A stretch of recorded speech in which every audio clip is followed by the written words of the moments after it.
E aí, gente, para finalizar nossa matéria, infelizmente estamos chegando ao fim. Vou passar para vocês esse restinho de conteúdo. É uma matéria de grande importância que vocês tenham conhecimento, né? A saúde do idoso. Desde o início eu falei para vocês que talvez é até nosso maior público, né? Dentro da saúde, seja na atenção primária, hospitalar, em todos os âmbitos, o idoso ele chega até nós. E o idoso ele demanda um cuidado especial, né? Não só na questão da saúde, mas no carinho que a gente trata, na forma que a gente fala.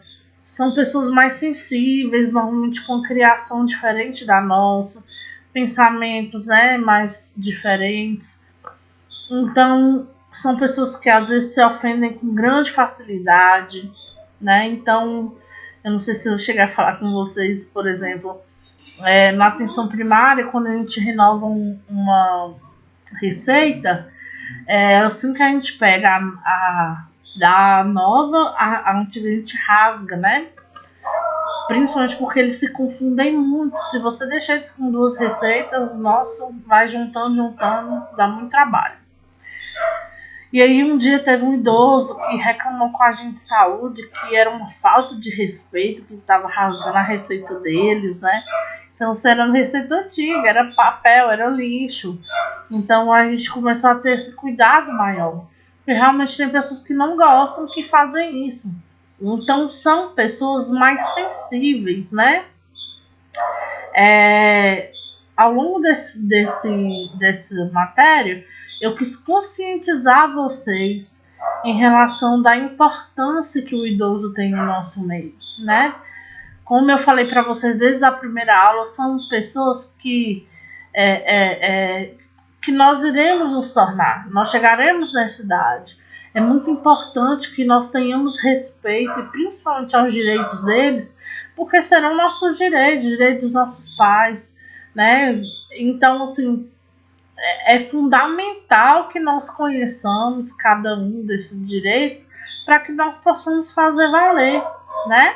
E assim, tem muita gente ignorante, muita gente que ainda joga na cara, que acha ruim a questão das filas, dos bancos preferenciais. E é um absurdo, né? Porque assim, como eu já disse, são pessoas que contribuíram ao longo de uma vida com seu trabalho e suor também para o crescimento do nosso país, do nosso município, da nossa cidade. E hoje eles deveriam apenas usufruir do lazer, da saúde, coisas que muitos não fazem porque não tem nem mesmo acesso a isso, né? Medicamentos, hoje tem medicamentos de alto custo, né? Esses medicamentos acabam às vezes ficando com a maior parcela da aposentadoria deles. Então então, é muito importante que nós possamos respeitá-los para que futuramente nós também sejamos respeitados, certo? Talvez essa parte aqui seja a mais, entre aspas, interessante para a nossa profissão. A gente vai falar um pouco em relação ao cuidador e ao idoso. Hoje, cuidador de idoso já é uma profissão, gera renda, né? Gera renda principalmente aos técnicos de enfermagem. Tem a questão do home care, que a gente vai estar falando futuramente, né? Já no finalzinho. Mas essa relação idoso-cuidador, ela é muito importante, porque, como eu disse, né, tem que ter o carinho, o respeito, e também são fundamentais, é fundamental o conhecimento teórico prático para que a gente possa também tratar desses idosos e das suas doenças crônicas. Então, como já foi dito desde o início, esse envelhecimento ele causa uma diminuição progressiva de habilidades motoras, certo? Isso leva a apego dos próprios valores, dificuldade de aceitar o novo muito, né, gente? Quem que convive com os idosos sabe que eles têm uma restrição, uma dificuldade muito grande de aceitar coisas novas, coisas que eles não tiveram contato. Eles super valorizam a sua própria história de vida e eles têm muito conflito com a realidade atual. É muito diferente do tempo que eles viviam, né? Que eles cresceram e aprenderam tudo que eles viverão ao longo da vida, é tudo diferente de hoje em dia. Então, o cuidador, nesse momento, ele entra como aquele que exerce a função de cuidar. No nosso caso, cuidar de pessoas idosas. Nesses cuidadores, existem algumas diferentes subtipos, né, de cuidador. Existe o cuidador informal, que é um membro familiar, a esposa, filha, irmã. Normalmente acaba sobrando para nós o sexo feminino, que são pessoas que têm mais paciência, né? Ou então é escolhido, entre aspas, é empurrado, né, pelos familiares, por ter melhor relacionamento e intimidade com a pessoa idosa, por apresentar maior disponibilidade de tempo, às vezes nem por conta do tempo, pela questão de ter um pouquinho mais de jeito com esse idoso, dele ter um pouco mais de carinho. E algumas vezes coloca também nesse grupo amiga, vizinha, mesmo sem laço afetivo nenhum. Mas acontece muito. Nesses casos, normalmente são pessoas que cuidam do idoso próximo sem receber pagamento, são voluntários. Já o cuidador formal é um cuidador profissional. Ele recebeu um treinamento específico para a função, exerce a atividade de cuidador mediante uma remuneração, mantém vínculos contratuais, né? Pode ser contratado pela família para exercer suas funções na residência, né? De uma família, instituições de longas permanências, ou acompanha essa pessoa idosa em unidades de saúde, hospitais, principalmente em internações mais longas, onde o familiar não pode ou não quer, acaba contratando esses profissionais. Então, sempre como cuidador, a gente tem que orientar em relação a algumas coisas que devem não ser feitas em relação a esse paciente. Nunca, jamais descarrega o estresse no paciente, né? Reconheça e não ultrapasse seus limites. O idoso, às vezes, ele vai ser um pouco mais difícil de lidar por todas as características que a gente falou. A gente tem que lembrar que alguns voltam a ser crianças. Não que a gente tem que engolir falta de respeito, falta de educação, xingamentos. Não é isso. A gente tem que ter um pouquinho mais de paciência e tentar relevar certas situações, tá? Sempre respeitar a dor do paciente. E mesmo, né, sendo uma dor subjetiva, sempre tem um grande sinal na vivência desse idoso, né? É importante que se estabeleça limites com o paciente, principalmente se você for um cuidador formal, né? Um cuidador profissional. É o seu serviço que está sendo realizado. Observe se a tristeza do paciente assume áreas de processações e interfere em sua disposição. Se isso acontecer, avise o médico. Use o senso de humor, ria com o paciente, ria da vida, sempre com respeito.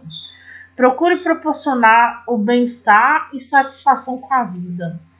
Varie os estímulos, saia com o paciente, veja filme, ouça músicas, notícias. Mantenha o idoso integrado à vida. Meu avô mesmo, ele gostava muito de assistir jornal, algumas séries cômicas, né? Escolhendo o professor Raimundo. Ele era muito antenado em questão religiosa e política, então ele gostava muito de achar o jornal, né? Ele teve mal de Parkinson, que, como a gente viu, vai debilitando um pouco, né, o paciente, mas o corpo dele começou a não responder ao cérebro, né, porque o cérebro dele era muito bom, os pensamentos, as atividades dele eram muito bons, mas o corpo começou a não responder mais, né? Mas mesmo assim, ele como ele era muito inteligente, ele gostava muito de jornais e tal, então tente incentivar esses idosos no que eles gostam, né? E aí existem alguns cuidados que devem ser feitos sempre em relação a esse idoso, ao que se refere principalmente na administração de alguns medicamentos. Esse cuidador, gente, nós em qualquer ambiente que a gente trabalhe, né? No que se refere a qualquer tipo de administração de medicamentos, a gente deve conferir o nome do medicamento, a data da validade, a dose que vai ser administrada, o local, né? Ele é oral, ele é intramuscular, intravenoso. Se o medicamento for dado à noite, nunca fazê-lo com a luz apagada, jamais. Lavar as mãos antes de pegar no medicamento. Como conservar esses medicamentos? Gente, e outra, é importante sempre que a gente verifique 1, 2, 3, 4, 10, se for preciso, o nome do medicamento. O que mais acontece em relação a medicamento é, às vezes, frascos muito parecidos um com o outro, porque são de mesma empresa, mesma fábrica. Às vezes tem dose, por exemplo, que gosta de distinguir pela cor, né, do medicamento ou pela cor do recipiente. E às vezes acontece desses medicamentos, de medicamentos diferentes, terem a mesma embalagem, a mesma. Então a gente tem que ter muito cuidado porque é muito comum essa troca, né? Na conservação do medicamento também tem que ter os mesmos cuidados. Manter na embalagem original, em local fresco e arejado. Evitar guardar medicamentos em geladeira, né? A menos que seja indicado. Se isso for necessário, coloque dentro de um plástico, um copinho, né? Evitar guardá-lo no armário do banheiro. Muitos idosos às vezes confundem, né? Ao usar a bolsa de pano, carregar o medicamento dentro de um plástico. O plástico acaba evitando o contato do medicamento com umidade, né? Coisas que podem alterar a vida, o tipo de medicamento. Ao viajar, não colocá-lo no porta-luva, né? A temperatura dali é diferente. Como deve ser administrado o medicamento por via oral? Devem ser tomados com água, a não ser que seja orientado com outro tipo de alimento, né? Ou após barriga cheia, né? Estômago cheio. Mas comprimidos e cápsulas sempre, né? Com água. Não macerar o comprimido, quebrar ele, né? O que a gente faz? Às vezes até tem idosos que não tomam o medicamento certinho, ou não sabem que tomam, a família quer esconder porque não aceita tomar. Algumas pessoas acabam macerando esse comprimido. Então, assim, sempre conversar com o médico se isso não vai alterar a composição do medicamento, né? Nunca abrir as cápsulas, né? Aqueles medicamentos que vêm encapsulados não se deve abrir. Os medicamentos de gota podem ser diluídos com um pouco de água. Seguir sempre o número de gotas prescrito. Não administrar direto na boca, pode contaminar o frasco. Os líquidos, né, xarope, soluções, administrar sempre a quantidade prescrita. Após você dar, pode-se dar um pouco de água, né, às vezes são medicamentos amargos, né, você pode dar um pouquinho de água após. E os colírios, Ana, como devem ser feitos, né, como deve ser administrado? Para os medicamentos que são aplicados nos olhos, deve-se sempre lavar as mãos, aquecer o produto nas mãos, né? A gente normalmente faz assim, dá uma aquecidinha nele. E aí você abre os olhos, né? E ele pinga o número de gotas indicado. Nunca encostar o bico nos olhos, observar o prazo de validade, né? Depois de aberto, dado pelo fabricante. Normalmente o fabricante coloca lá na bula o tempo certo. Se o fabricante não der o prazo de validade, não usar mais que 7 dias. E medicamentos providos, Ana, como que deve ser administrado? Sempre lavar as mãos inicialmente. Deitar a cabeça para o lado oposto, né? Por exemplo, se vai administrar no lado direito, você deita um pouco o lado esquerdo, né? Enche lá as gotas recomendadas sem encostar o conta-gotas. Não utilizar após aberto, no prazo superior a 15 dias. Não colocar algodão seco para tampar. Pode absorver o medicamento, pode entrar lá dentro, né? Tem que ter muito cuidado. Muitos utilizam, e principalmente idosos, gente, utilizam muito a questão da lavagem do ouvido. Ixi, chega demais. Tô meio surdo, preciso de lavagem do ouvido. O ideal é que o técnico não faz lavagem do ouvido, certo? Técnico, nenhum enfermeiro, somente o médico. Tem técnicos que acabam por fazerem aí. Você pode perder o seu corém se você fizer e ser denunciado, viu? Então, assim, se ele chegar pedindo para que você faça a limpeza, vai passar para o médico, porque alguns falam assim, eu tô com zumbido no ouvido, não tô conseguindo ouvir, minha filha, tá ruim. Às vezes é perda auditiva, a lavagem de ouvido não vai adiantar. E às vezes a lavagem de ouvido vai adiantar, às vezes era excesso de cera. Então, assim, o médico vai observar qual que é o melhor a se fazer. E esse, sempre antes da lavagem de ouvido, tem a contagem do serum dentro do ouvido, né? Do medicamento. Então, sempre orientar a forma como vai ser feita. Se tiver um acompanhante desse idoso, melhor ainda que você explica para ele e ele auxilia, né? Durante esse cuidado. Os colírios,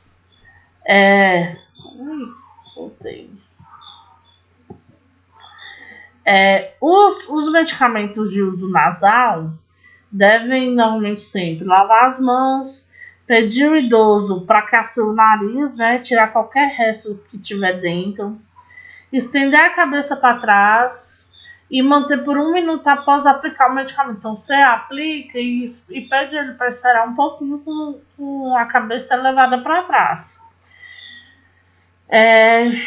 Colocar o número indicado de gotas, né, em cada narina. Se o idoso sentir o gosto do remédio na boca, é normal, né? Tem a ligação direta do nariz com a boca. Sempre deixe lá o número correto de gotas no nariz, nunca exagerar. E depois de aberto, o medicamento não deve ser utilizado após 15 dias. Tem também produtos dermatológicos. Esses medicamentos são aplicados sobre a pele. Normalmente a gente lava a região que vai ser aplicado o produto, né? Antes lavamos as mãos. Normalmente usamos cotonete ou palito de sorvete para aplicar os cremes ou pomadas.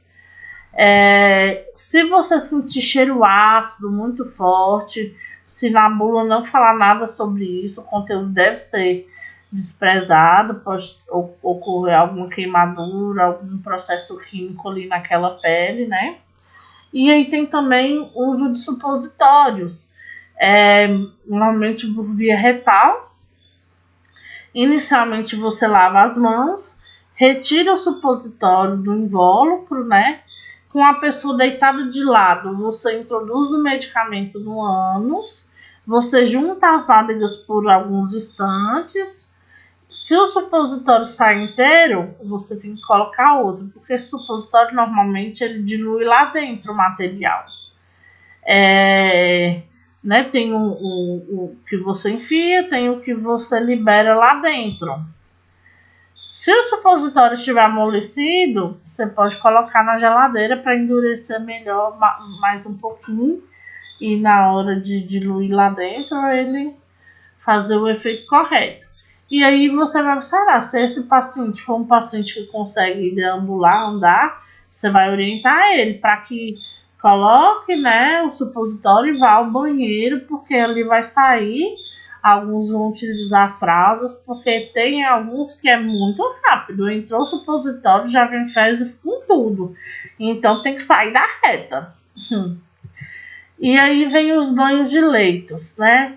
Gente, banho de leito, ele já é um banho que deve ser aplicado naquele paciente idoso que não consegue mais ir ao banheiro sozinho.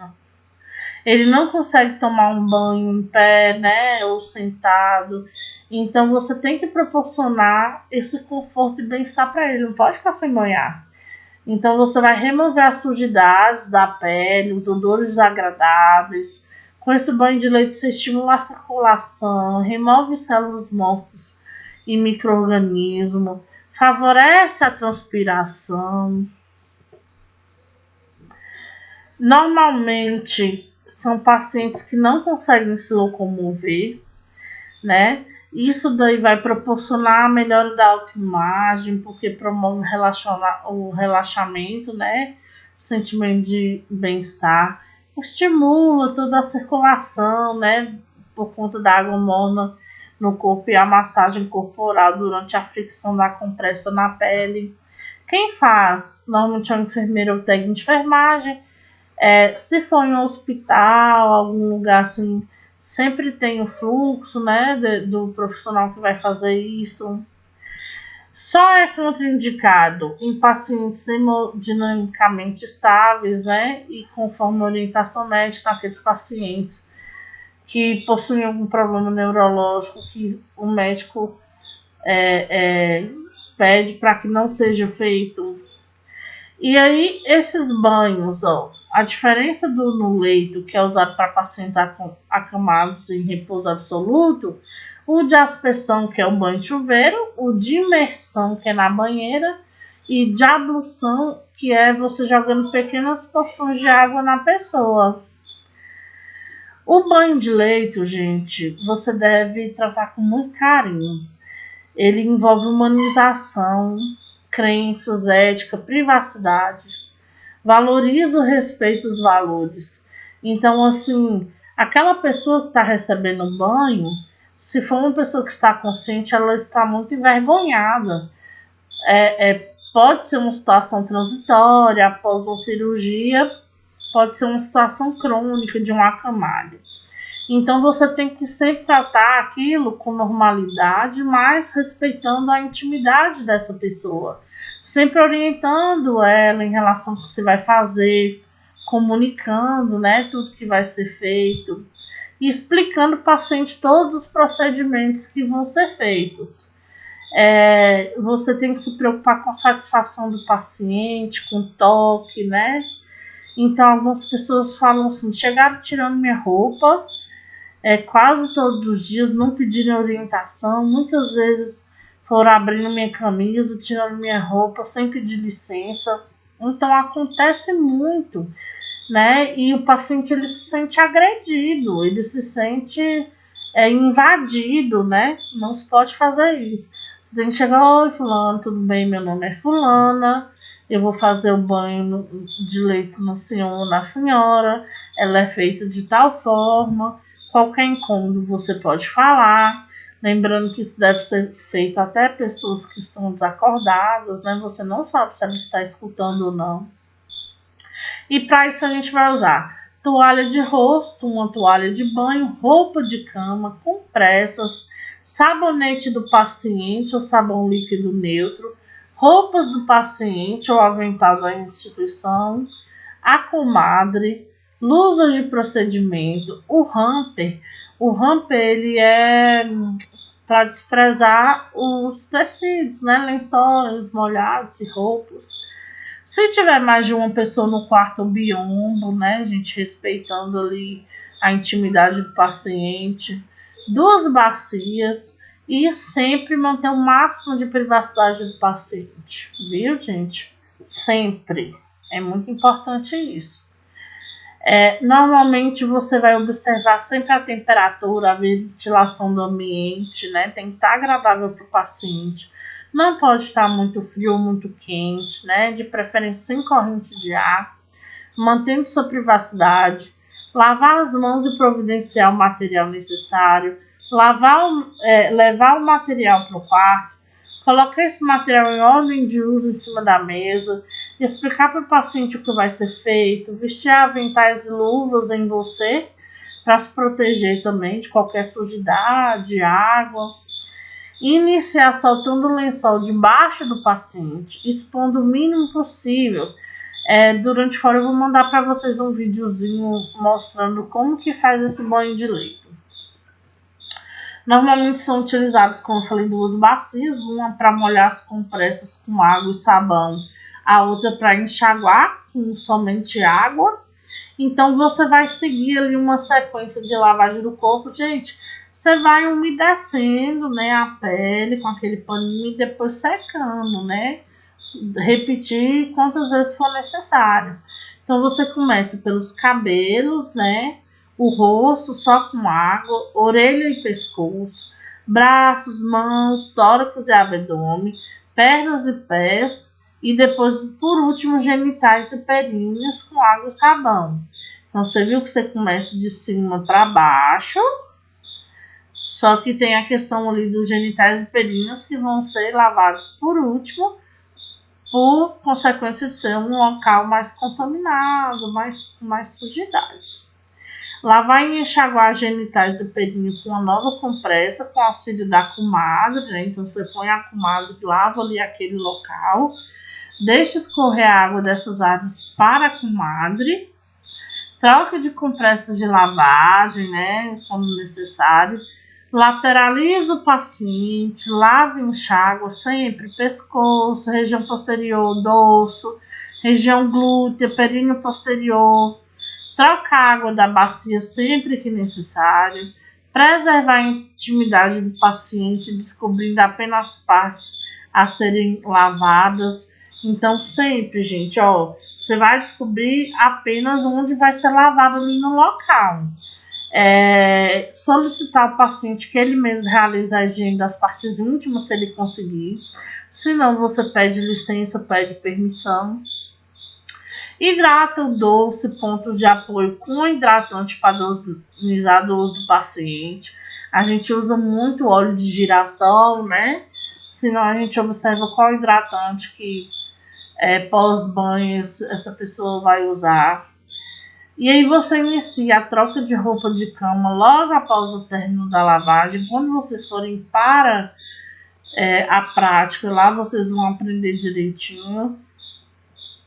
Logo após o término da lavagem, da parte posterior do corpo com o cliente lateralizado, vai empurrando o lençol de baixo, né, o mais próximo possível do cliente, descobrindo a lateral do colchão.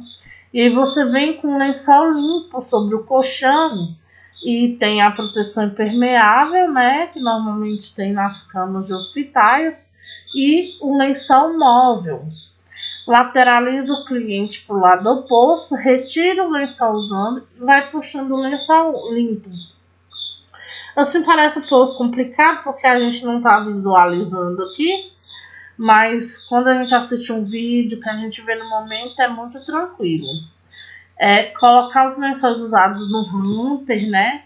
Trocar lençóis de cima, descobrindo parcialmente o paciente, estender a coxa e o cobertor se necessário e posicionar o paciente confortavelmente, guardar o material utilizado e recolher a roupa usada dentro do hamper, retirar as luvas e aventais, higienizar as mãos, calçar uma luva na mão não dominante para empurrar o hamper até o expurgo e no expurgo remover a luva e higienizar as mãos após desprezar as roupas.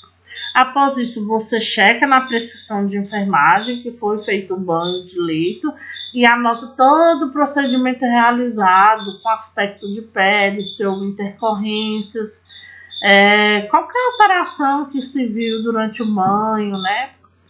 E aí, para os enfermeiros, né, eles fazem a evolução de enfermagem, os técnicos fazem normalmente tudo que foi visto, né, e feito ali no prontuário. Ana, tem muitos riscos? Alguns, né, os principais. Hipotermia, que é durante o banho, se tiver muito frio ou esse paciente, por ser acamado, tem uma sensibilidade maior de temperatura, a temperatura cair bastante, né? Essas pessoas também elas tendem a ter mais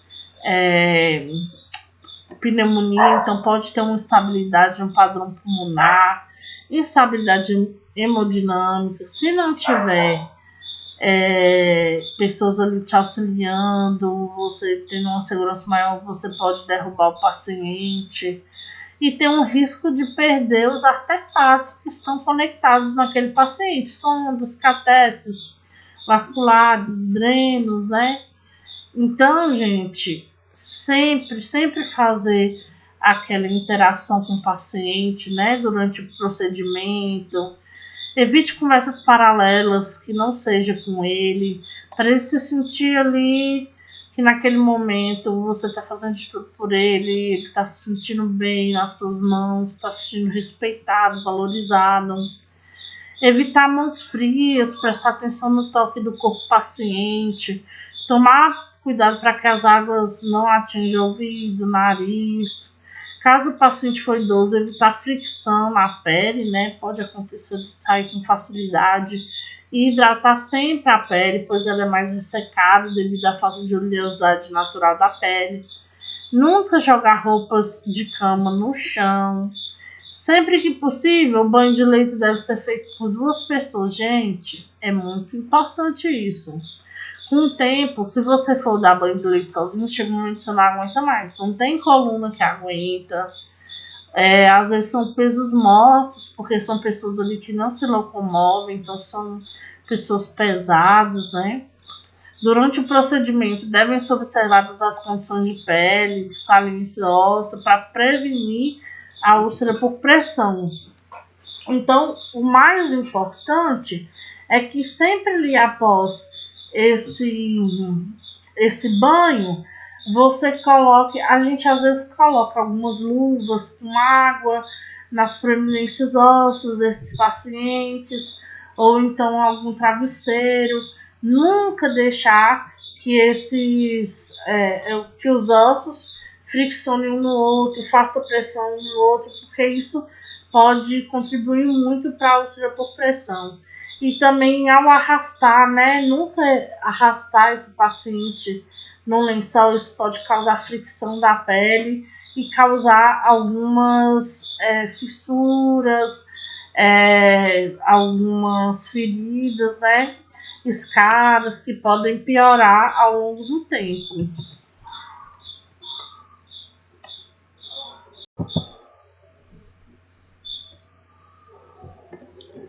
E aí, gente, após o banho de leito, como eu falei, o que a gente tem que mais prestar atenção é justamente nos pontos de pressão que o corpo desse idoso faz, né? Já é um corpo muito frágil, muito sensível, com a parte óssea mais proeminente. E aí tem esses locais que vão fazer mais pressão ao deitar ou sentar. Então, o ideal é que a gente sempre esteja fazendo mudança de decúbito nesse idoso, né? Põe ali decúbito dorsal, lateral, decúbito prono, né? Sempre respeitando os limites desse idoso corporal. Às vezes ele é mais obeso, mais sensível a algum machucado de um lado, alguma dor. Mas de preferência sempre tá fazendo essa mudança de decúbito de 2 em 2 horas, né? Aqui decúbito ventral, decúbito dorsal, decúbito lateral. E esses decúbitos vão ajudar também a estar evitando qualquer tipo de escara, qualquer tipo de úlcera por pressão. Na arrumação da cama, a gente tem que ter muito cuidado para que nem o lençol não fique ali mais uma partezinha mal colocada, porque isso pode também auxiliar nessa questão das escaras. Então, sempre ao arrumar a cama, abrir portas e janelas antes de iniciar o trabalho, utilizar lençóis limpos, secos, sem pregas, sem rugas, não deixar migalhas de pão, de nenhum alimento, né? Limpar esses colchões quando necessário, deixar o estrado na posição orientar, observar o estado de conservação do colchão, travesseiros, né? e permeável, não arrastar a roupa de cama no chão, nem sacudi-las, não alisar as roupas de cama, mas ajeitá-las sempre pelas pontas. Tudo isso vai estar auxiliando para que esse idoso não venha desenvolver nenhuma úlcera por pressão ou escara. E sempre, se for necessário, utilizar espumas ali, casca de ovo, de colchão d'água, né? O que for melhor para esses idosos. Em relação às eliminações intestinais e urinárias, o cuidador sempre deve ficar atento a essa eliminação. Porque você tem que evitar causar constrangimento, né, raiva no idoso, não culpar ele se sujar qualquer coisa de fezes ou urina, né? Trocar com frequência para que também ele não fique muito tempo molhado ou sujo, né? E sempre orientar o idoso, né? Observar se ele sabe onde fica o banheiro, se ele chega a tempo, né? Então, o ideal é você sinalizar a porta do banheiro com palavras grandes, chamativas, colocar a figura do vaso sanitário. À noite, deixar as luzes acesas, se ele ainda conseguir se levantar para ir até o banheiro. Deixar o quarto do idoso próximo do banheiro. Em alguns casos, se necessário, deixar o papagaio ou comadre junto à cama, né? Se ele conseguir tirar por ele mesmo, senão alguma pessoa tem que ajudar. Facilitar o uso do vaso com assentos altos e adaptados, né, com barras laterais. Não restringir a ingestão de líquido para ele urinar menos. A gente só orienta antes de deitar, né, para que não seja tomado um número muito elevado, para que ele não fique a noite inteira urinando, mas que se for da vontade dele consumir água, não restringir o consumo dessa água. Sempre durante o dia procure levar o banheiro em intervalos regulares, levar o idoso em intervalos regulares ao banheiro. Vesti-lo com roupas fáceis de retirar ou abrir, né? Velcro aí é a última opção. Uso de fraldas descartáveis geriátricas pode ser útil à noite. Observar se a fralda amanhece cheia ou vazando, pois assim, né? No meio da madrugada tem que ser retirado.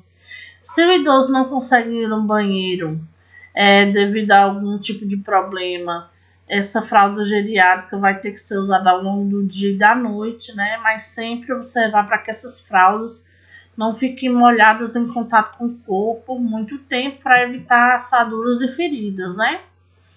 Nunca deixe essas fraldas molhadas por muito tempo, né?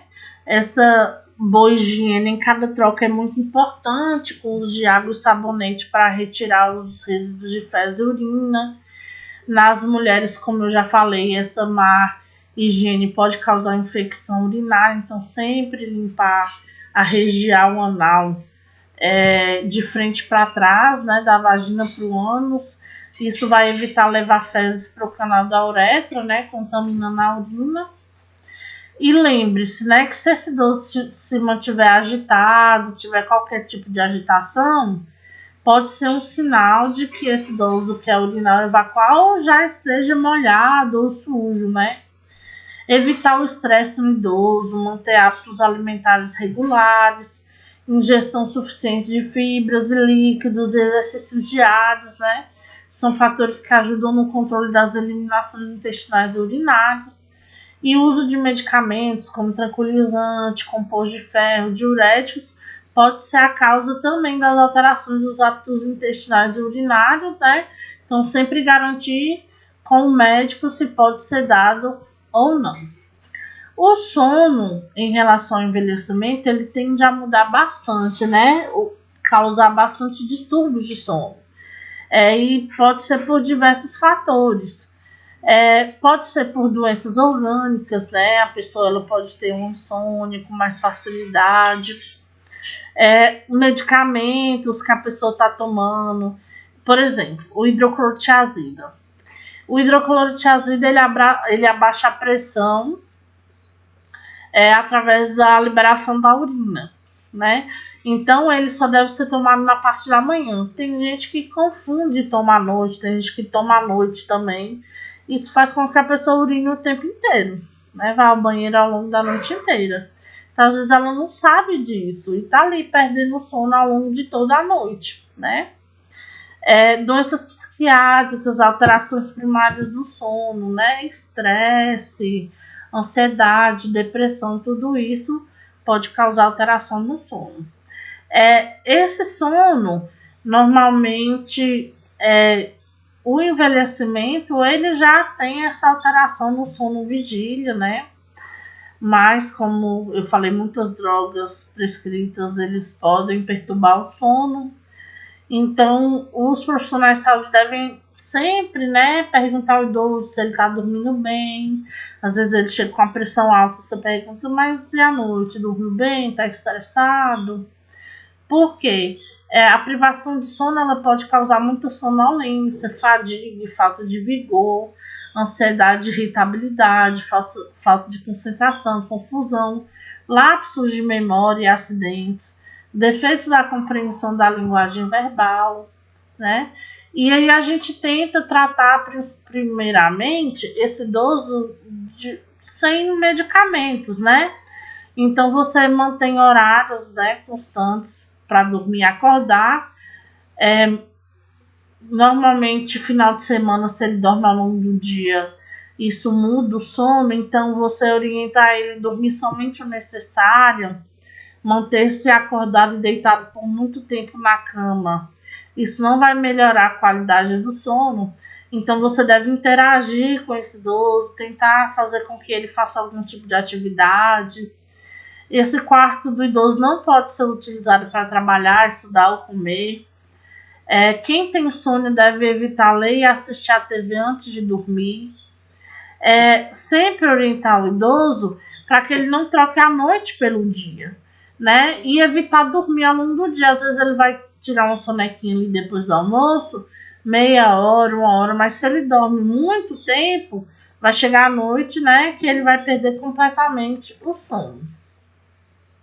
Aí vem a questão da depressão nos idosos, que a gente até falou um pouquinho antes, mas que muitos idosos eles tendem a terem uma depressão por conta do envelhecimento, da diminuição orgânicas. Alguns se acham inúteis, não conseguem mais andar como antes, não tem mais a mobilidade de antes, não conseguem mais fazer as coisas que gostavam, né? Então, normalmente esse quadro em idosos é bem comum.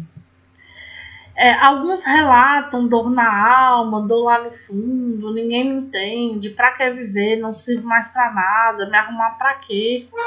Então você tem que fazer essa avaliação observando toda essa fala do idoso, né?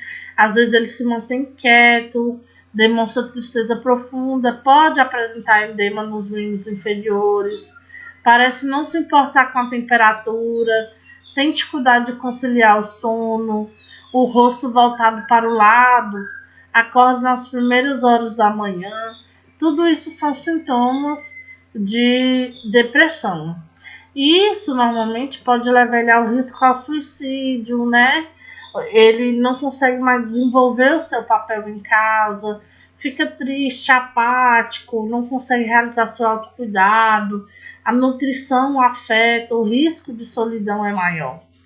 Só que algumas pessoas acabam confundindo a tristeza e a depressão. A tristeza, gente, normalmente ela vem acompanhada por um motivo, né? Às vezes ele perdeu um ente querido, às vezes não consegue mais fazer alguma coisa que ele fazia antes, ele fica triste, né? A depressão ela já é uma tristeza mais profunda, não se sabe explicar por quê, né? Você tem que saber diferenciar uma da outra. Fazer nessas situações, principalmente deixar o idoso ocupado, assistir TV, ler jornais, ver notícias, oferecer ler revista, ouvir música, né? Se possível caminhar com ele, tomar banho de sol, fazer exercício dentro dos limites dele. Se ele for religioso, incentivar a rezar ou levar numa igreja. Não responder por ele, não fazer o que ele pode fazer, você tem que tentar manter a autonomia desse paciente, fazer com que ele responda por ele mesmo, principalmente às suas vontades e desejos. Sair de perto quando você estiver perdendo o autocontrole, solicitar ajuda de outro cuidador da família voluntário, né? Sempre que possível revezar com alguém. Procurar se informar a respeito da evolução da patologia, os recursos que são existentes na comunidade, conversar com familiares que também têm seus doentes, tentar manter as atividades possíveis que o paciente executa, como dobrar roupas, vestir-se. Então, como eu falei, você tenta dar autonomia para ele. Sempre, gente, ter muita cautela com as palavras e gestos, né, que você faz. O paciente, ele identifica, ele é atento com tudo, né? Então, como eu falei, é um trabalho muito cansativo, né? Muito cansativo. Então, quando você puder, reveze com um membro da família, amigos, né? Tente manter também a sua vida, porque é muito cansativo. O idoso, ele tende a manter uma memória na terceira idade, que normalmente é dividida em 3 fases: imediata, intermediária e a remota. A imediata diz respeito a fatos recentes, né? Ou de horas ou poucos dias. A intermediária são fatos de semanas e meses. E a remota são fatos antigos do passado. Eles normalmente são pessoas que gostam de guardar esse tipo de recordação. É normal. E é normal também o esquecimento de alguns fatos recentes, né? Agora, o que a gente tem que prestar atenção é sempre os lapsos de memória. Essa pessoa começa a esquecer com muita frequência, né? Que é o caso do mal de Alzheimer. Então, essas memórias, elas ficam armazenadas e pode acontecer de fatores recentes a gente não identificar. Mas a perda da memória pode estar associada com algumas doenças neurológicas, distúrbios psicológicos, problemas metabólicos e até intoxicações.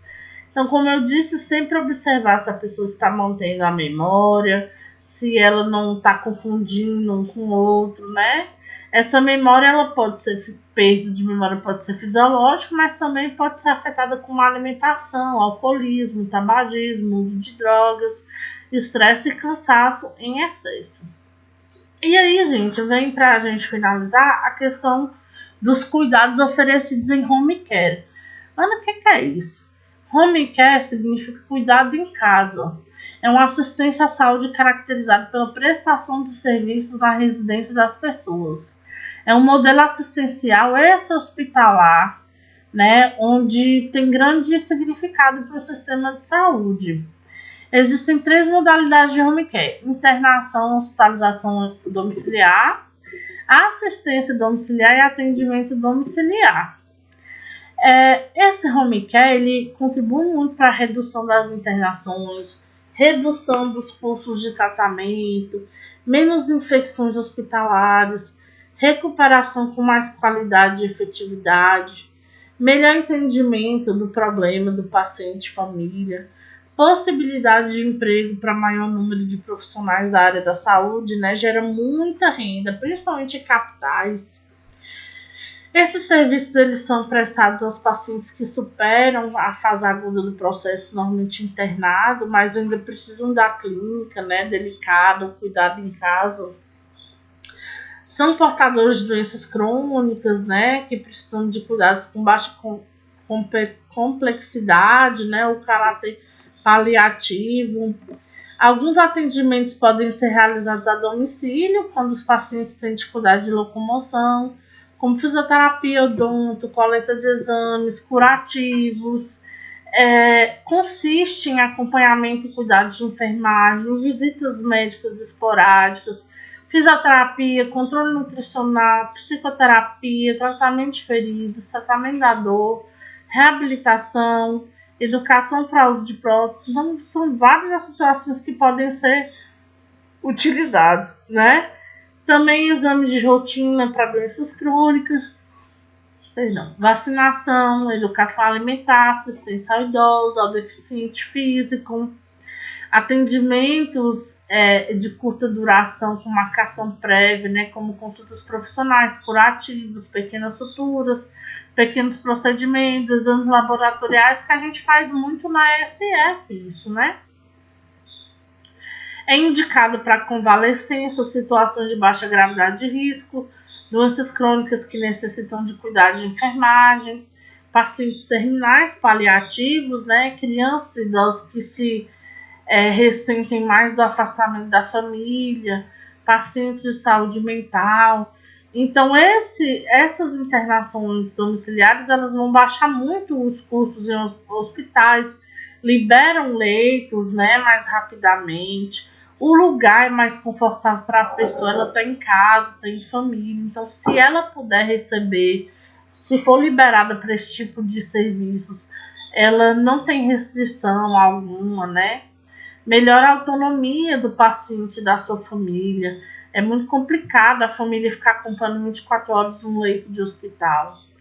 E aí, gente, melhora o isolamento, a falta de comunicação, né, entre hospital e assistência ambulatorial, realiza educação em saúde.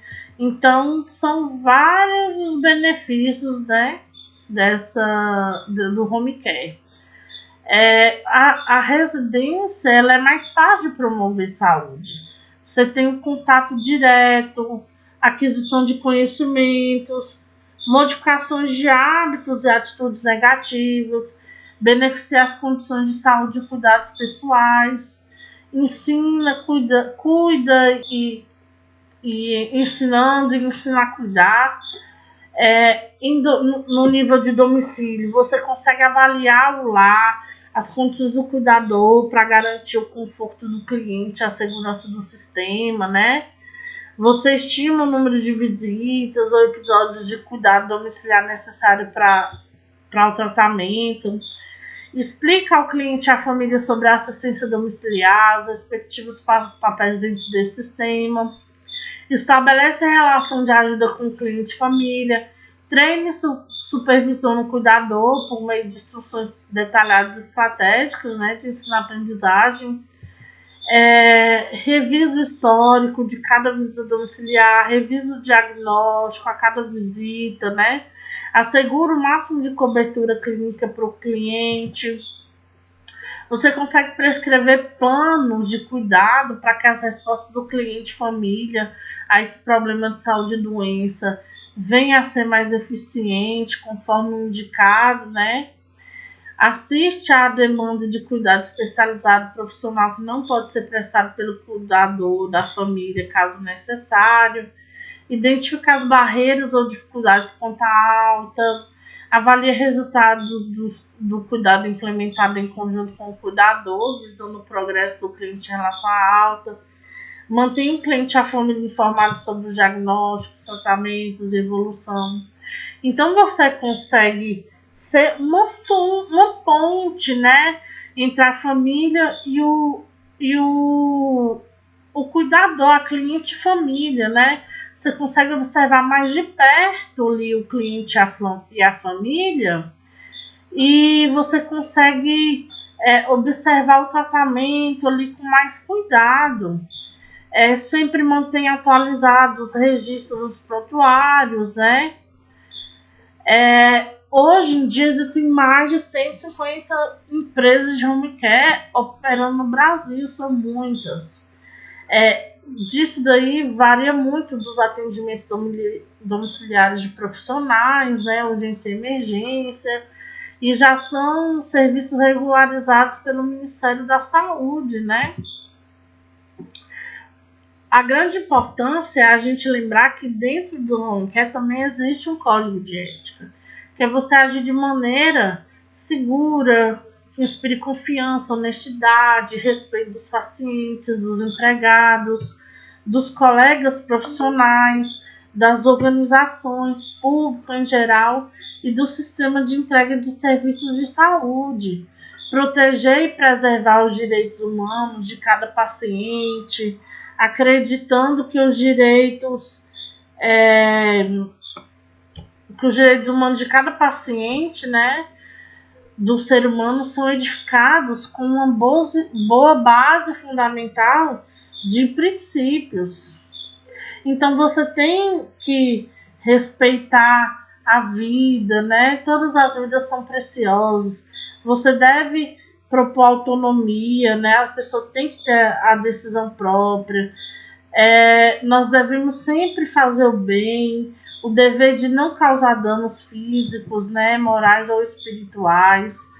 E devemos sempre agir com justiça distributiva, que é as pessoas serem tratadas com justiça, pessoas não podem ser objeto de discriminação sem uma justa causa, interagir com pacientes de forma honesta, dando valor e dignidade a essa pessoa, né? Tratar com respeito, simpatia, compaixão, cumprir todas as leis e regulamentos que governam essa modalidade de serviço, tratar todos os funcionários com dignidade, respeito, prover oportunidades profissionais baseadas em competência de trabalho, sem discriminação de raça, cor, região, nacionalidade, sexo, idade ou deficiência física.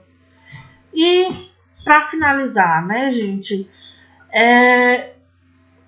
o idoso, ele ensina tanta coisa pra gente. O home care é uma forma da gente estar tratando essas pessoas. Nos municípios menores, você pode iniciar a sua empresa, né? Por exemplo, em Itacarambi. Eu não sei como é que funciona, se existe home care, se os PSFs já suprem essa questão, mas você pode agir ali oferecendo cuidados de enfermagem, de aplicação de medicamentos, de cuidador de idosos ou de acamados, e ver de acordo com as tabelas de preço, né, que tem na enfermagem, todo procedimento tem uma tabela de preço. Então, assim, garantir, como eu falei, os direitos dos idosos, o acesso à saúde, acesso a uma qualidade de vida, faz parte do nosso papel como sociedade, como profissional. A gente tem que garantir todos esses direitos e toda essa inclusão a esse idoso, independente se é seu familiar ou não, independente se você é profissional de saúde ou não. A gente tem que agir com respeito, com dignidade, promover dignidade a essas pessoas, tantas pessoas que não são tratadas dignamente, mas assim faz parte do nosso papel como profissional, como sociedade, como pessoa, garantir que esse idoso vá ter uma qualidade de vida até o fim dos seus dias, viu, gente? Então, assim, faça a sua parte, denuncie maus tratos. Se você está vendo alguma coisa de errado que está acontecendo, denuncie. Garanta a seu familiar uma qualidade de vida até o fim da vida dele, é muito importante, viu? E assim, foi uma honra passar para vocês essa matéria. Peço desculpas se deixei a desejar alguma coisa, mas assim, qualquer dúvida que vocês tiverem, podem me procurar, né, durante os fóruns ou qualquer coisa, estou disponível para vocês. Muito obrigada pela troca de conhecimento, vocês me passaram muito conhecimento também ao longo dessa matéria. Espero ter contribuído ao menos que um pouquinho com o aprendizado de vocês, ok? Bom curso, espero estar com vocês logo em outras matérias. Muito obrigada por tudo e até mais.